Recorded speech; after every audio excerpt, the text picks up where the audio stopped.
जीवन भगवान का दिया हुआ सबसे बड़ा उपहार। भगवान के खजाने में इससे मूल्यवान वस्तु कोई भी नहीं है जैसे कि मनुष्य को मानव जीवन के रूप में दी गई। इस मूल्यवान वस्तु का लाभ तब है जब उसका उपयोगिता समझी जाए और उपयोगिता समझ करके उसका ठीक तरीके से सदुपयोग किया जाए। हम सदुपयोग कर नहीं पाते क्योंकि उसका मूल्य नहीं समझते।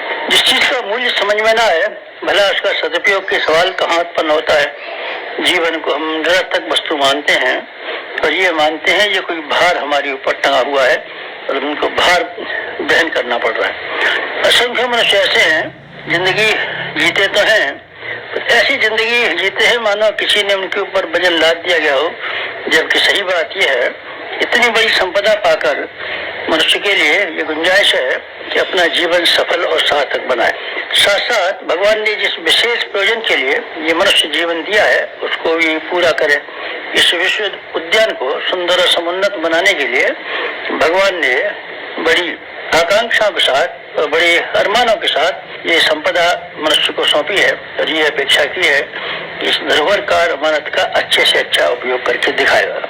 लेकिन हम कुछ कर नहीं पाते क्योंकि उसका मूल्य ही नहीं समझते। मनुष्य जीवन की संभावनाएं इतनी बड़ी हैं कि अगर इस संपदा का ठीक तरीके से उपयोग किया जा सके तो मनुष्य भौतिक और आध्यात्मिक दोनों ही क्षेत्रों में उच्च स्तरीय सफलताएं प्राप्त कर सकता है। सफलताओं के सभी द्वार उसके लिए खुले हुए हैं। शर्त यह है कि आदमी अपनी सत्ता की महत्ता को समझे और ये जाने कि हमारे पास कितनी बड़ी मूल्यवान चीजें हैं। हमारा शरीर कितना मूल्यवान है, हमारा मस्तिष्क कितना मूल्यवान है। इसके भीतर जो अन्य अन्य गुण कर्म और स्वभाव की विशेषताएं भरी पड़ी हैं वो कितनी कीमती हैं। अगर उनका ठीक इस्तेमाल कर सकें तब न कर सकें तब तो हीरा भी हो कोई भी चीज हो बेकार ही रहेगी और बेकार ही साबित होगी। मनुष्य जीवन की महिमा और गरिमा हर एक को समझाना आवश्यक है ताकि उसके ठीक तरीके से उपयोग करने की उमंग उसके मन में से उठे।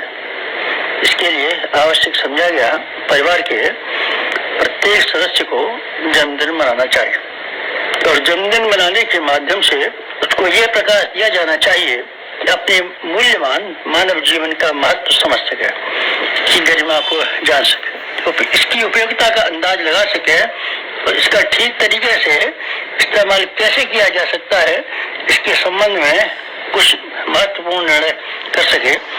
इन सब उद्देश्यों की पूर्ति के लिए जन्मदिन का उत्सव मनाया जाना आवश्यक समझा गया। ये अनिवार्य कर दिया गया है अपने परिवार के किसी भी सदस्य को बिना अपना जन्मदिन मनाए बिना नहीं रहना चाहिए। कि क्या लाभ समझे गए और क्यों ऐसा अनिवार्य नियम बनाया गया।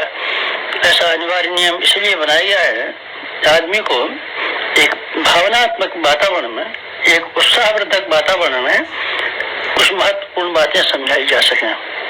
कुछ महत्वपूर्ण अवसर ऐसे होते हैं जिनमें आदमी को उत्साहित किया जाता है, उत्तेजित किया जाता है। उत्साहित हुए मनुष्य के दिन आदमी को विशेष प्रसन्नता भी होती है और उस गर्मा गर्म वातावरण में अगर उसने कुछ नियम लिए हैं, प्रतिज्ञा ली है तो उसको निभाने के लिए तैयार भी रहता है।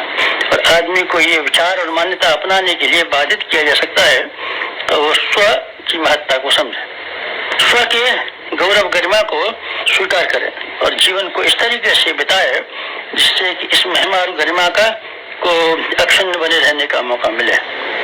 कुछ मनुष्य के जीवन में अवसर ऐसे होते हैं जो आदमी को खुशी प्रदान करते हैं। जब खुशी प्रदान करते हैं तो आदमी के लिए वो दिन बहुत महत्वपूर्ण बन जाते हैं। आदमी कभी कुश्ती जीत करके आए या खेलों में से कोई उपहार लेकर के आए, जीत के आए तो उसके चेहरे की खुशी देखी जा सकती है, कितना खुश प्रसन्न मालूम पड़ता है और ऐसी खुशी से उसकी शारीरिक और मानसिक शक्तियों का विकास होता है। खुशी उत्तेजना देकर के हम आदमी को आंतरिक और बहिरंग दोनों ही जीवनों में विकसित और उत्तेजित कर सकते हैं। सामान्य नीरसता के जीवन से छूट करके कुछ ऐसे प्रकाशपूर्ण जीवन में प्रवेश करता है जो उसके लिए आगे चल करके और उस समय महत्वपूर्ण साबित हो। ऐसा ही अवसर जन्मदिन के आधार पर हर एक को मिले अपने संबंध में गौरव गरिमा को समझने के लिए, खुशी हासिल करने के लिए और आत्मबोध का आधार खड़ा करने के लिए। आत्मबोध मनुष्य जीवन का सबसे बड़ा ज्ञान है। अपने बारे में जान लेना, अपने को देख लेना। भगवान ने गीता में बार बार कहा अपने आप को जानो, अपने आप को देखो, अपने आप को समझो, अपना उद्धार करो और अपने आप को गिराओ मत। ये आत्मबोध मनुष्य को हो जाए तो समझना चाहिए कि आध्यात्मिक उन्नति का द्वार खुल गया है। अपने संबंध में गहराई से विचार करने के लिए आत्मबोध का दिन, जन्मदिन का दिन बहुत ही महत्वपूर्ण माना जा सकता है।